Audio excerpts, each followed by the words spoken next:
на штетниците и плевели, некои видови на плевели, инсекти, болести и сето тоа пак влијае врз приносите на земјоделските култури.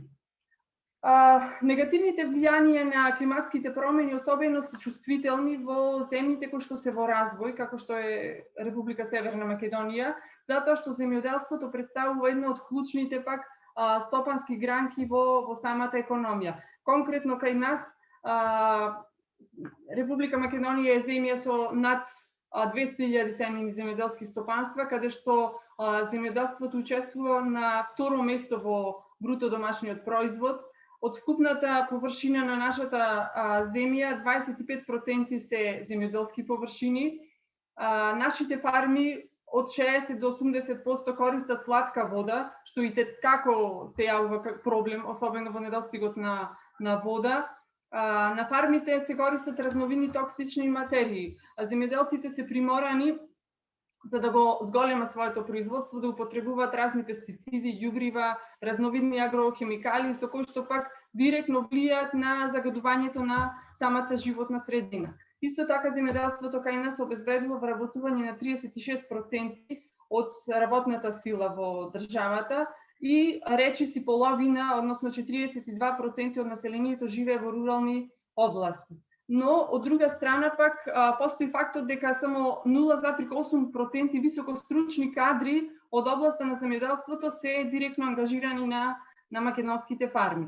И она што претходно реков дека земјоделството влијае и е причина за климатските промени. Земјоделството представува најголем извор на метан.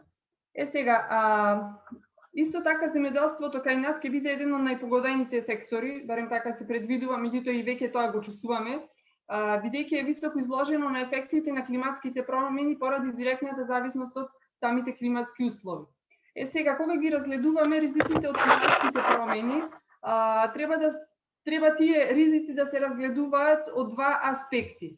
Прво, затоа што нашата територија се наоѓа на подрачје каде што се очекува дека ќе биде изразито влијанието на климатските промени и секако тоа влијае директно на самото земјоделство. Меѓутоа, од друга страна е фактот дека земјоделството е клучна економска активност на најголемиот дел од македонското рурално население. Веќе претходно напоменав, 42% од населението во Република Македонија живее во рурални средини.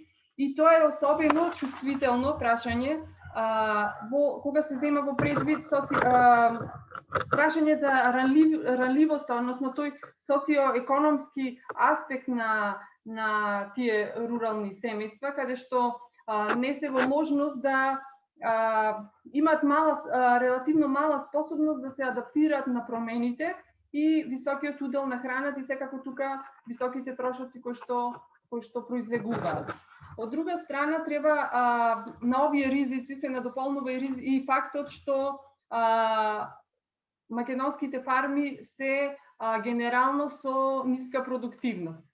Освен што влијаат и климатските промени, како што напоменав на самите приноси, влијаат и недостатокот на финанси, квалитетни јавни услуги, советодавните услуги, истражувања, системи за пазарни информации, недостатокот на структурни промени и сето тоа, како што напоменуваме цело време, комбинирано со влијанието од самите климатски промени. Во однос на факторите кои што влијаат врз земјоделското производство, предизвикуваат ограничувања и професорот ги напомена, тоа е дефицитната вода, појавата на периодична суша и секако зголемување на микрорегионите со сува клима. Како резултат на широката разновидност на агроеколошките карактеристики кои што ги имаме ние како земја во однос на климата, релјефот, стопанисувањето со води, постои широк спектар на земјоделско производство во нашата земја. Еден од лимитирачките фактори во однос на продуктивноста, посебно кај растителното производство, е токму недостигот на вода. Можеби треба да се насочиме со нашите активности, со делувањето кон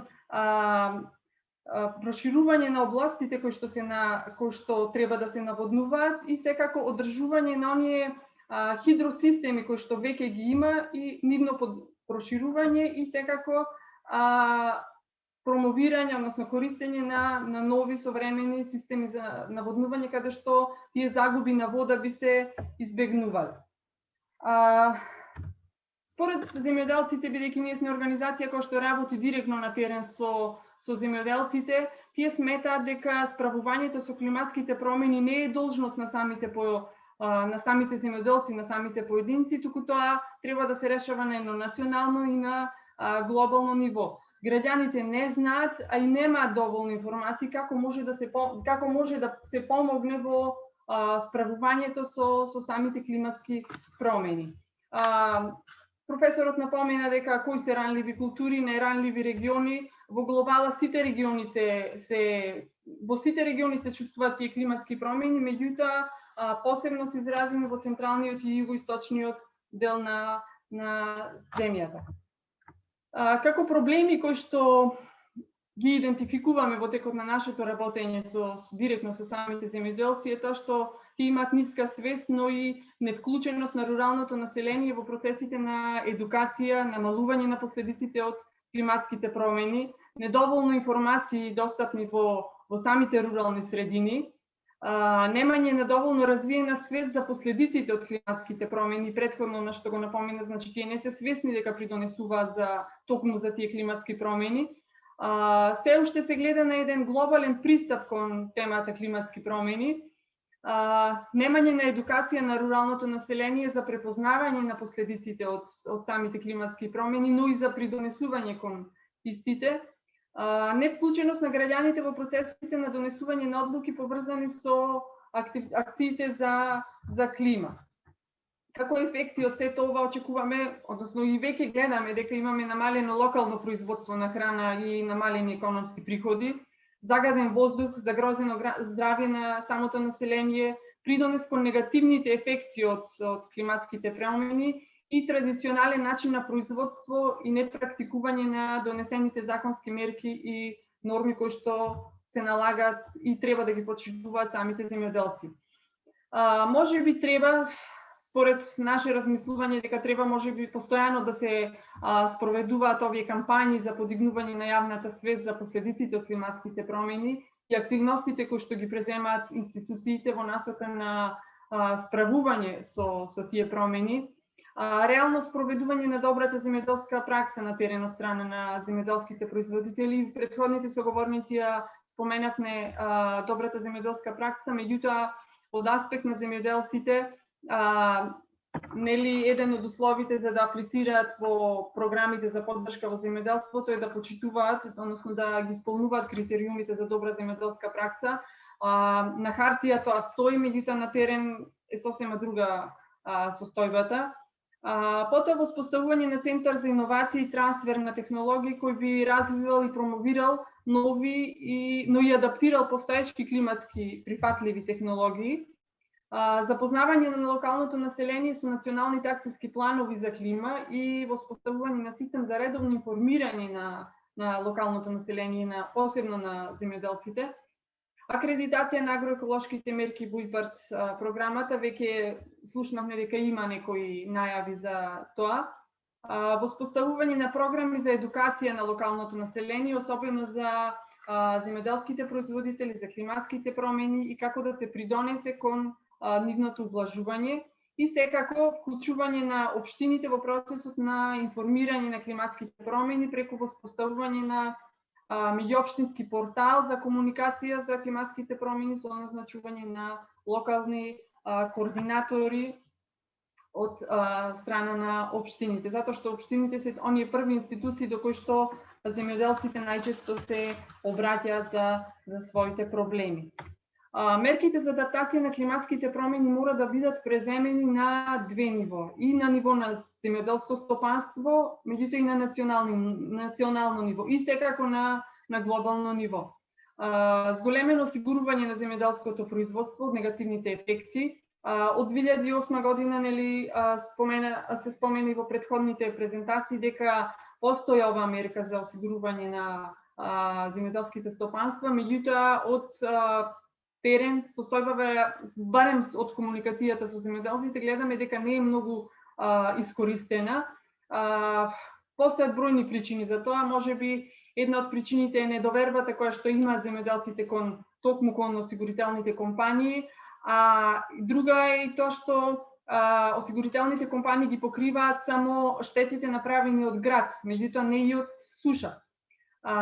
Инвестициите во инфраструктура и опрема за заштита на земјоделско стопанство од негативни временски влијанија и природните непогоди, кофинансирање на трошоците за инсталирање на опрема, видовме дека ова веќе и се планира во стратегијата за земјоделство, промена на сортите соодветно на идниот климатски режим, на новите трендови, на температурите и врнежите и обезбедување на ефективна поддршка за земјоделците и секако поттикнување на оптимални агрономски практики. И неизоставен дел од сето ова е поврзување на земјоделските површини, стада на домашните животни, односно поврзување на македонските фарми со неопходната експертиза која што имаме на располагање. Јас сам уште на нешто сакам да се навратам. Меѓутоа, освен што земјоделството е под влијание на климатските промени, неколку пати напоменавме дека тоа и придонесува за тие климатски промени. Впрочем, земјоделството е најголем извор на метан, затоа треба да се намалат токму тие емисии на стакленички гасови и да се прилагоди системот за производство на храна за да се справи со климатските промени. Меѓутоа, треба да бидеме свесни дека климатските промени се само еден од притисоците кои што ги имаат самите земјоделци. Соочени со растечката глобална побарувачка за храна на пазарот, конкуренцијата на ресурси, производство, потрошувачка на храна, можеби треба да се гледа во еден поширок контекст, каде што би се поврзувале земјоделството, енергијата и секако безбедноста за храна. Нели, пред да стигнат до нашите чини, храната поминува низ низа процеси на преработка, на сервирање, каде што сето тоа во секој од тие фази се ослободуваат некакви честички кои што ја загадуваат самата средина. Од друга страна пак, предвидениот раст на населението и промените во навиките за исхрана придонесуваат глобалната побарувачка за храна да порасне. Значи се очекува раст на побарувачката за храна. Можеби затоа земјоделството треба да е еден од економските сектори со најголемо влијание врз животната средина. Ова значително зголемување на побарувачката изненадувачки ќе создаде и дополнителни притисоци. Треба да се постави можеби прашањето како можеме да ја задоволиме ова зголемена глобална побарувачка, истовремено да ги намалиме влијанијата кои што влијанијата на производство и потрошувачка врз животната средина. Секако намалувањето на количествата на произведена храна не е само одржливо решение, тоа повлекува и низа други проблеми. Намалување на клучни основни производи ќе ја загрози безбедноста на храната, ќе ги зголеми глобалните цени на храната и секако ќе го отежни пристапот на храна на многу групи ширум светот. Значи, јасно е дека треба да се произведува повеќе храна и дека клучните ресурси се ограничени. Земјоделството од друга страна има големо влијание врз животната средина и секако на климата и покрај тоа климатските промени влијаат, ќе продолжат да влијаат и на тоа колку храна може да се произведе и каде. Можеби ова прашање треба да се поставува на општествено политичко ниво и веројатно во иднина треба можеби повеќе да се анализира. Значи, овој комплексен проблем бара еден кохерентен, интегриран пристап на политика кон климатските промени, кон енергијата и секако кон безбедноста на храна. Од една страна треба да ги зголемиме приносите, меѓутоа од друга страна треба да го намалиме самото загадување на животната средина. Значи, мора да напоменеме дека земјоделците играат веќе и значајна улога во одржувањето и управувањето на биодиверзитетот. Тие се исто така една критична компонента на руралната економија, и затоа апелираме дека мерките за спроведување на овој сериозен проблем на храна и животна средина треба да ги земат во предвид влијанието како на земјоделството во животната средина, така и неговата социоекономска важност за многу заедници. Ви благодарам за вниманието, доколку имате прашање.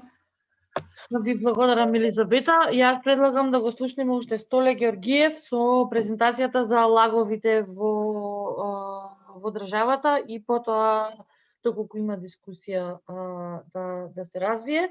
Знам дека малку го пробивме времето, ама све во интерес на твоите добар ден и информации. ја се потрудам Здраво, Столе. по-кратко. Здраво, Победи. живот. Као последен, ќе гледам да не одзивам многу од времето, а да бидам прецизен во тоа што треба да го кажам. Значи, прво, благодарам за поканата кога што ме поканивте на овој настан да присуствувам на овој ивент, за да можам да ги презентирам активностите кои што ги преземат локалните акциони групи и кои се поврзани со климатските промени. Зошто само еден краток вовед, зошто се битни овие локални акциски групи, бидејќи се формирани од локални чинители и знаеме дека најголем проблем сите овие климатски промени се трпи токму на локално ниво, посебно да речеме во руралните средини, и овие се локални акциски групи формирани за подобрување на локалниот развој на руралните средини каде што функционираат. За да може да имаме представа о политика на Европската унија која што се применува од 1994 година наваму низ неколку фази, каде што се формирани во секоја членка на Европската унија вакви локални акциски групи кои што ќе го поттикнуваат локалниот развој во руралните средини. Пред се, за да можеме да збориме за ваквите локални акциски групи да бидат во функција, треба да се дефинира територијата, обично тоа треба да биде некоја рурална област, да имат издефинирана стратегија, да имат изградено партнерство, да нудат иновативни решенија, интегративност и мултисекторски политики, да се поттикнува соработката и нормално вмешувањето и сето тоа да го направи пакетот кој што се вика лидер за развој на руралните средини. Во Македонија ситуацијата е дефинирана со една законска рамка, каде што во Законот за земјоделство и рурален развој се опишани кој и како може да се формираат ваквите локални акциски групи. Тоа е уредено со член 87, нема да го читам ова, чисто само ќе го имате во презентација, ако некој сака повеќе да знае за информации. Меѓутоа работата на локалните акциски групи се формирани од локални чинители, мора да имаат изградена стратегија која што ќе го поттикнува локалниот развој. Сега, локалниот развој мора да биде поврзан со принципите на одржливиот локален развој и затоа тука темата климатски промени, да речеме и заштитата на животната средина е вклучена во самите лагови. Според официјалниот регистар на Република Македонија, кој што го вози Министерството за земјоделие и шумарство и водостопанство, моментално во Македонија има дефинирано 13 лагови кои што покриваат 13 територии. Не е покрена целата држава, меѓутоа со оглед на тоа како стојат слободните територии, можно е да има уште некои си 7 до 8 територии со лаг, и тука некаде бројката на Македонија е исполнита со оваа територија, тоа што е поврзано со согласно законот минимум помеѓу две општини, а и повеќе, и така да распоредот е овој на теренот.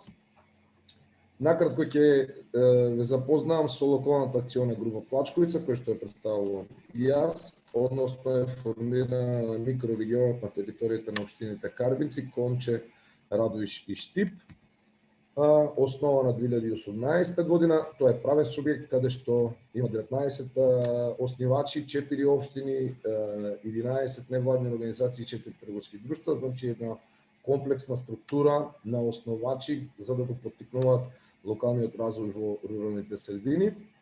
Ова е мапата, ќе ја видите како да се простира територијата на нашата локална акциона група, помеѓу општините Карбинци, Штип, Конче и Радовиш. И централно е тука поставена Плачковица како планина и Лакавица како регион. Ова територијата со некои си околу 40.000 жители, биде повеќе, меѓутоа градот Штип е исклучен бидејќи тоа е урбана средина и затоа не се опфаќаат нити бројот на жители и активности во ова, само оние кои што се рурални населени места, каде што бројот на жители е до 20 населени места до 20.000 жители. Плачковица се вика заради самата природна вредност која што има планината Плачковица и така го врзавме нашето име. Овие се да речеме некои ресурси со кои што располага територијата на лагот Плачковица. Крива кавица Мантово, да речеме акумулацијата Мантово, археолошки и културни вредности на самата територија на лагот, потенцијали кои што ги нуди лагот Плачковица. И сега како да поврземе темата климатски промени и руралните средини. Воглавно кога збориме да речеме можеби од два аспекта за руралните средини. Едниот е дали тие колку руралните средини придонесуваат кон климатските промени и од друга страна колку трпат влијание од климатските промени. Може да се каже дека руралните средини многу значително имат многу помалку придонес кон вкупната емисија на стакленички гасови во држава, па и во светот, бидејќи активностите кои што се таму се не конзумираат таква количество на енергија и не емитуваат емисија на стакленички гасови, освен во исклучоци доколку на територијата на некои од руралните средини се наоѓаат некои индустријски капацитети кои што можат и како да го зголемат ефектот, односно футпринтот, стапката на емисија на стакленички гасови на територијата на таа рурална средина. Како такви во Македонија може да ги кажеме 3-4, каде што поради несреќна околност, туку поради самата локација кај што наоѓаат големи индустријски капацитети, нивниот стапка на емисија на руралните средини на емисија на стакленички гасови е изразито висока. Можеме да го спомнат тука да речеме општина Новаци, каде што поради присуството на термоелектраната во Битола, или кој што знае Битола, и како има футпринт или емисија на стакленички гасови, може и Македонски Каменица поради рудникот кој што се наоѓа таму Саса или рудникот Бучин кој што се наоѓа на територијата на општина Радош, и така ако ги мерите колка футпринт имаат во емисија на стакленички гасови, ќе видите дека овие имаат и многу голем товар кој што носат на емисија на стакленички гасови, се наоѓаат во овие рурални средини. Од другите активности, најмногу руралните средини трпат влијание од климатските промени и сето она кој што го истакна претходните дискутанти, најмногу може да го видат и да се почувствува токму во руралните средини. Ово се некои информации кои што ги најдов и кои што се поврзуваат. Нашиот регион и претходните дискутанти спомнаа дека централниот дел и југоисточниот дел на Македонија спаѓа во еден од најранливите, а баш нашата територија на лагот Плачковица се наоѓа тука, во центарот на помеѓу централниот и југоисточниот плански регион. Така да можеме и како во годините наназад, а и кои што престојат, ќе ги чувствуваме последиците од климатските промени. И најголем дел од сите кои што се највидливи последици со временските елементарните непогоди, кои што и како се зачестени во последниот период, или да речеме во текот на годината нивната појава е многу почеста и предизвикуваат штети токму во руралните средини, поготово да речеме поврзани со инфраструктурата и така натаму. Освен некои фотографии, ова е на поплава која што се случи во Радош 2008 година, каде што имаше огромни материјални штети и имаше и човечки загуби, кои што беа предизвикани и се може да се поврзат и се поврзани со климатските промени. Потоа неколку дискутанти ги спомнаа пожарите, каде што многу честа појава, посебно во летниот период, и поради промената на количеството на врнежи и влажноста и кои што се случуваат се како појава. Една од другите работи, исто претходни дискутанти кои што спомнаа, е лошата хидроложка состојба, предизвикана од климатските промени, така да акумулациите и пристапот на вода за пиење, а и вода за наводнување во руралните средини станува таков проблем поврзан со климатските промени. И сега, како тоа ние како ЛАК, имајќи ги во предвид сите овие претходни и влијание на климатски промени, не можевме да избегнеме да не ги ставиме, да не предвидиме мерки во нашата стратегија за локална развој на руралните средини, каде што ќе бидат поврзани со климатските промени. Значи, нашата стратегија има 4 цели. Една е зајакнување на капацитетот на лагот, другата е економски развој на руралните подрачја преку одржливо искористување на достапните ресурси и подобрување на условите за живот на населението во руралните средини преку подобрувањето на локалната инфраструктура. И тука се предвидени сет на мерки, овие се обележени со плава боја, кои што се директно или индиректно поврзани со активностите за справување или адаптација или митигација на климатските промени. Пример, кога збориме за диверсификација на активности, имаме предвидено сет на мерки во нашата стратегија, каде што е примена на иновативни технологии во производството и услужните дејности во руралните подрачја. Со тоа мислиме и повикуваме дека има предвидено мерки дека ќе може да ги искористат овие мерки за да може да придонесат или да се справат со емисија на стакленичките гасови или за справување. Посебна приоритет е исто модернизација на земјоделството и производството на храна, каде што имаме предвидено директна мерка, примена на современи мерки за заштита на земјоделското производство и адаптација кон климатските промени во регионот, или да речеме кога станува збор, тоа го спомна и претходните дискутанти, дека на услугите, социјалните услуги во руралните средини, во комбинација со климатските промени во иднина може да бидат и како проблем за населението кој што живее во руралните средини и затоа имаме предвидено и такви мерки. Исто така, завекнување на капацитетот за заштита од природни катастрофи, поплави, пожари и адаптација кон климатските промени, ние посебен сет на мерки каде што сакаме да преку нашата стратегија или активностите кои што се проведуваат со стратегијата да се обрне внимание на ваквите природни катастрофи кои што се поврзани исто со климатските промени. Друга мерка е поддршка за искористување на обновливи извори на енергија и митигација на климатските промени и поддршка за енергетска ефикасност на објектите, намалување на потрошувачка на енергија и митигација на климатските промени. Накратко само ќе ви кажам дека горе-доле кај сите лагови, локални акциони групи во нивните стратегии ги имате така слично искомбинирано мерките и активностите кои што се во нивните стратегии. Ова е еден пример за локална акциона група Беласица Огражден, кои што се наши соседи и во нивната стратегија исто така имаат предвидено мерки кои што се поврзани со климатските промени или поврзани со митигација или со адаптација. Ова е исто наш сосед, локална акциона група Бојмија, кој што е на територијата Гевгелија, Богданци, Валандово и Дојран. И во нивната стратегија има предвидено мерки кои што се директно поврзани со климатските промени. Сега накратко само да кажам какви активности се спроведуваат или спроведовме ние, а и нашите партнери, основачи на лагот, кои што се за справување со климатските промени во руралните средини. Сакам да ви представам еден проект кој што го спроведовме минатата година, енергетска ефикасност на 4 објекти во рурални средини преку искористување на обновливи извори на енергија, кој што е финансирано Националната програма за рурален развој, за земјоделство и рурален развој и значи со учество некаде 50% од националната програма, 50% е кофинансирање од локалните партнери, каде што на 4 објекти на територијата на Лак Плачковица поставивме мини фотоволтаични централи за производство на електрична енергија. Со тоа е предвидено дека со ваквиот проект ќе произведуваме околу 150 киловат часови на ден или околу 55.000 до 60.000 киловат часови годишно. Со тоа би заштедиле 53 до 56 тони еквивалент CO2 на годишно ниво, намалени и околу 500.000 денара финансиска заштита за јавните објекти на кои што е примената, на кои што се поставени овие фотоволтаични централи. Ова е средното училиште Костов Синов Радовиш, каде што се монтираше 10 киловатна централа во општина Радовиш. Ова е административна каде што се монтираше 5 киловатен фотоволтаик.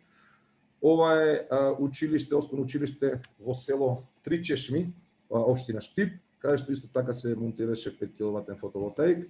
И ова е детска градинка во село Таринци, општина Карбици, каде што се монтираше 5 киловатен фотоволтаик за производство на електрична енергија, нели со ова да намалиме, да придонесеме кон емисијата на стакленички гасови. Други активности кои што се спроведуваат на локално ниво, директно, тековно, а и некои кои што се веќе спроведеа, и се поврзани најмногу со мерките поврзани со справување со катастрофи, односно поплави, кои што знаеме сите дека имаат и така голема врска со климатските промени. И ова е еден неколку проект кој што се спроведува во општина Карбинци за справување со поплави. Ова е исто во општина Конче, проект каде што се спроведува за поголема заштита од поплави во општина Конче. Ова е исто проект кој што беше финансиран од JICA, јапонската агенција, каде што се направи, се правеше и уште се прават активности за проект за спровување за заштита од поплави во општина Радуиш. Овој проект го спроведува Центарот за развој на Југоисточниот плански регион за уредување на реката Сушица во Радуиш. Тоа беше првата фотографија од лево што ја гледате, моментот после поплавата 2008, каде што најголемите штети беа нанесени токму во овој дел во град Радуиш, а овие од десната страна се фотографиите кои што моментално се прави потпорен зид и се уредува кејот на реката Сушица. Исто така, други активности кои што на локално ниво се спроведуваат, а се како умерка адаптација на климатските промени, ова го најдов како доста интересна вест, бидејќи гевгелиска фирма за прв пат во Македонија прави затворен систем, односно покриен систем на производство на лозов насад, односно на грозје, така да како пример каде бизнис секторот и локалните чинители размислуваат и се вметнуваат во процесите за адаптација на климатските промени. Може да збориме многу повеќе, меѓутоа ви благодарам на вниманието во интерес на времето. Мислам дека бев краток и ево оставам просто ако има некои прашања да постави повеќе. Благодарам. Благодарам, Столе. Со тоа го исцрпивме дневниот ред што се однесува до обуки и однос до презентации и до говорници. Пред Столе и пред Елизабета имаме мислам дека имаше еден господинот Горан Стрековски беше тој кој што сакаше да праша нешто како ќе завршите презентации. Тука сум уште, да. Господин Стрековски, поведете. Сега не знам колку е ефективно за тоа што веќе го пробивме вашиот план и дали има резон да дискутираме или да прекинеме. Повелете.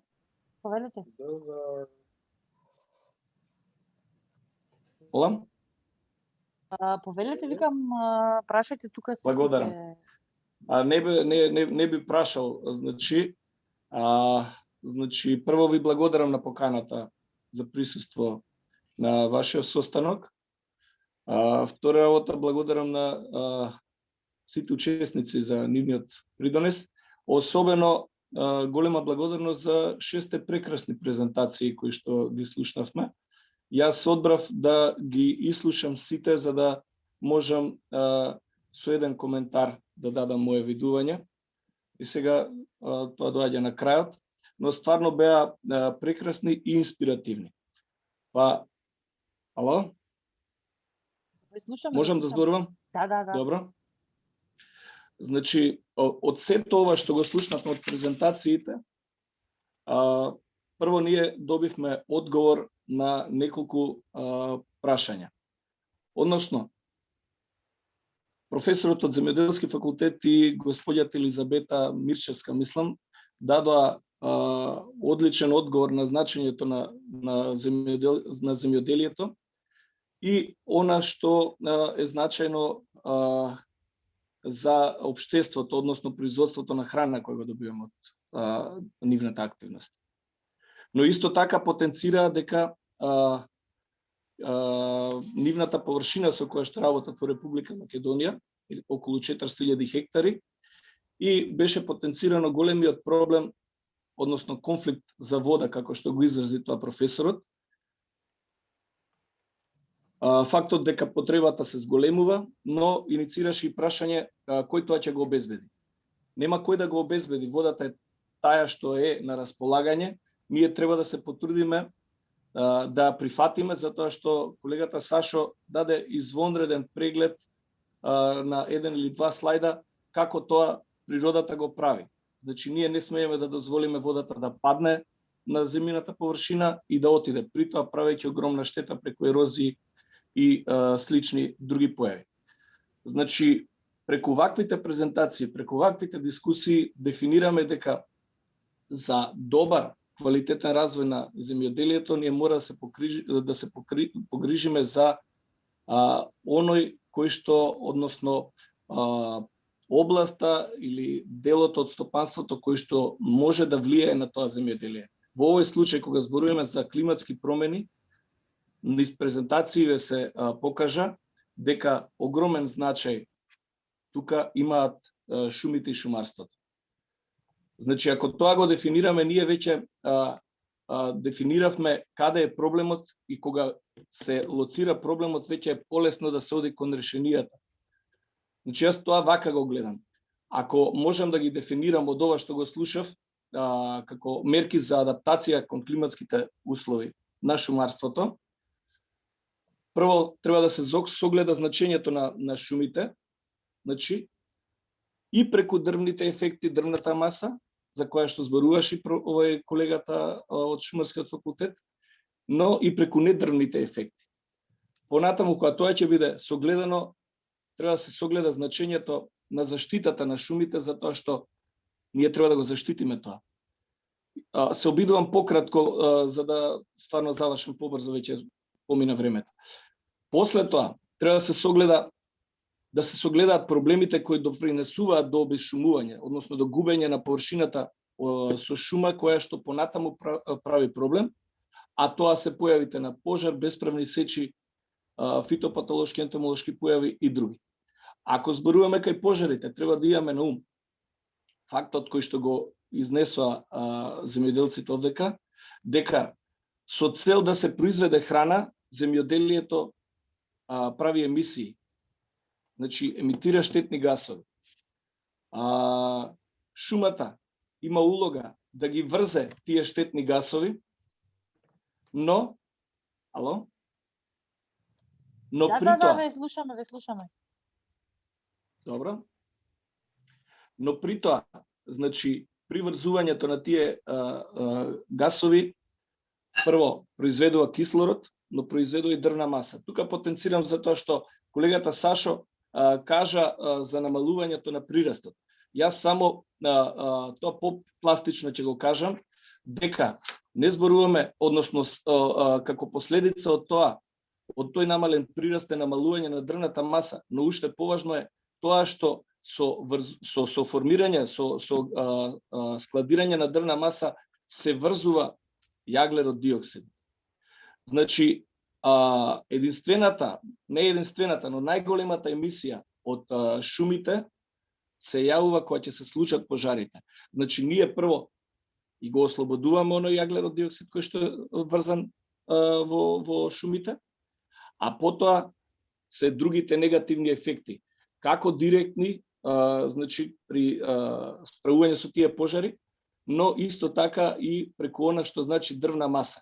При тоа, ќе ви кажам од аспект на македонски шуми, значи беа спомнати тука бројот на пожари во просек. Јас ќе ви кажам дека просечно штетата која што ја трпи македонски шуми годишно е неколку милиони евра. И тоа се просечно зборувам, во тие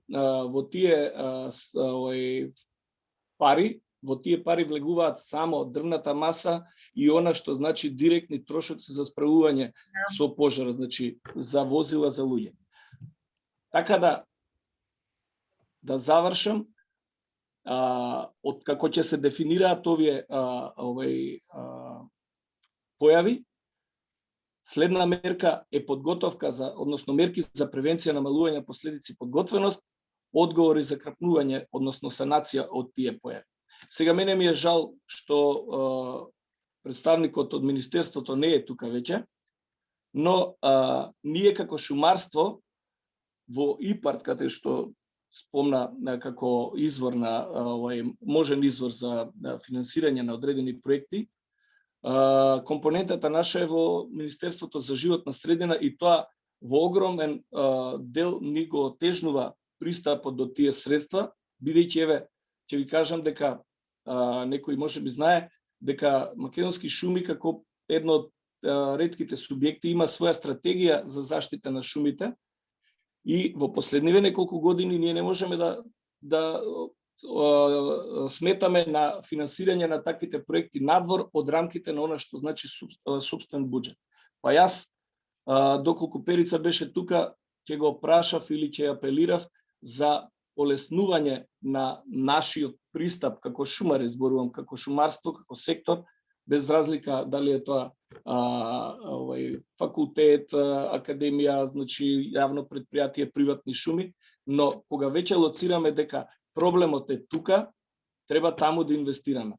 Затоа што и националната стратегија за заштита токму тоа го лоцира, дека вложените средства во инвестиција за спречување на појавите многу кратно понатаму ни се враќаат. Вака брзо телеграфски толку ви благодарам многу и извинете што останавме доцна. Ви благодарам. Секогаш ми е кеф да останам доцна и покасно доколку има продуктивна дискусија. Мирослав Трајковски ме праша дали има време за прашање. Да, Мирослав, повелете. Добар ден од мене на сите. Јас сум Мирослав Трајковски од Дирекцијата за заштита и спасување, сектор за превенција, планирање и развој, односно деление за справување со штети и последици од природните непогоди. Okay, this is one time of reporting our data. Учесници и дискутанти. Имам прашање до професор доктор Зоран Димов од Факултетот за земјоделски науки и храна околу стакленичките гасови. Сакам да прашам дали намалувањето на стакленичките гасови, како на пример CH4 метанот, може да се редуцира преку намалување на консумација на месо и преработки од месо кај населението. Ви благодарам. Благодарам за прашањето. Еве го професорот, повелете професоре. Мирослав, право да ви кажам, едно проблематично прашање поставувате каде што реално немам одговор. Реално, како што кажав, емисиите на метан се прилично големи од земјоделството. Меѓутоа, тука, ако веќе применуваме некои адаптивни мерки, може би подобро било измени во начинот на исхрана на домашните животни, внесување на концентрирана храна повеќе, за да се смени тој целосен систем на варење, па испуштање на гасови. Сточарството како сектор малку е по-проблематично кога стана збор за климатските промени и реално и сега од наш аспект, ако зборувам, помалку испитувано. Јас барем, бидејќи јас не сум сточар, јас сум дел од растително производство, така што некој по-конкретен одговор не би можел да ви дадам. Меѓутоа, ја стварно не можем, го немам ни тој податок колку Македонија по глава на жител троши свинско, говедско, телешко, пилешко месо, пред се од овие, ајде пилешко да ги отргнеме на страна, за да тоа го поврземе со климатските промени, односно со намалување на емисиите на метан. Во принцип, велам, може би можело, меѓутоа едноставно такви испитувања се дали намалувањето на конзумирање, конкретно јас ќе земам од овие свинско, говедско месо, би влијаело врз намалување на емисиите конкретно на метан, затоа што метанот е газ кој што моментално и највеќе учествува во емисијата на стакленички гасови, конкретно во Македонија, тоа е малку и прашање кое што заслужува многу по-детални испитувања и анализи. Сигурно, може би тука начинот на исхрана, намалување на смртност кај домашните животни, ако негде се веќе, ако негде се јави, па и тоа да се спречи. Сега, јас ви кажам некој одговор кој што сигурно нема да го задоволи вашето барање, меѓутоа од аспект на свињарски фарми, во она што разговарам со мои колеги кои што се директно вклучени и во работа на фармите, па и зафаќа делот од оваа проблематика, прилично регулирано, прилично контролирано тоа го имаат решено. и оние фарми кои што ги има Македонија, ајде речем, можем словно да кажем, борам се за свинјарски, за други не можам ништо да кажам, се едно од аспект на развој, опременост, модернизација, се едно прилично завидно ниво. Предпоставувам, јас не можам да ви тврдам, предпоставувам дека и тој дел со испуштање на овие што се на посока или некои задржување на ѓубре, прегорено ѓубре и така натаму, сето тоа многу подинамично, подобро го реализираат, се со цел барем од нивна страна тие емисии да ги сведат во што помал процент. Сега пак ќе се навратам на оно што вие директно го прашувате. Дали потрошувачката намалената ќе влие? Верувајте, стварно не би можел да кажам. Тоа може би овие што се занимаваат со, може би, со исхрана, со нутриционизам или нешто слично, кои што работат такви некои проекции, па би можеле нешто подиректно да ви одговорат. Извинам, само уште еднаш на кратко, на едно последно учество со експертизи од Германија, кај луѓето во Германија веќе постои тренд на прифаќање на вегетаријанството како многу сериозно помагање во целиот овој процес. Затоа и ве прашувам, нели, кога би немало толку многу фармите, конкретно дали се свинјарски или говедарски фарми, ќе се намали, нели, и верувам, сигурно. Сигурно, меѓутоа тоа друга страна па друг проблем ќе ви се јави. Што со таа индустрија? Што со таа индустрија? Јасно. Значи работите, меѓутоа ќе го прифатам како аргумент и вашето толкување, дотолку повеќе што тој вегетаријански или вегански начин на исхрана, тој веќе личен избор, мислам, поврзано и со здравјето и така натаму, така што сигурно би придонела. Сега, колкав е тој процент, дали тоа ептен ќе се намали. Ја презентиравме некои бројки од скоро 88-89%. Дали намалувањето ќе толку драстично ќе влие, не би можел да кажам. Може би ние некојаш имаме проблем со други работи, кога спомнуваа колегите, може би малку само ќе се оддалечам од темата, кога спомнуваме вода, има вода, нема вода. Ние на места каде што имаме вода со можност за наводнување, Македонија негде системот за наводнување е проектиран на 100.000 хектари, наводнуваме негде 20 до 30% од тоа. Што значи, меѓутоа, таа вода што се троши некојаш толку неконтролирано се троши, што стварно заслужува секоја критика.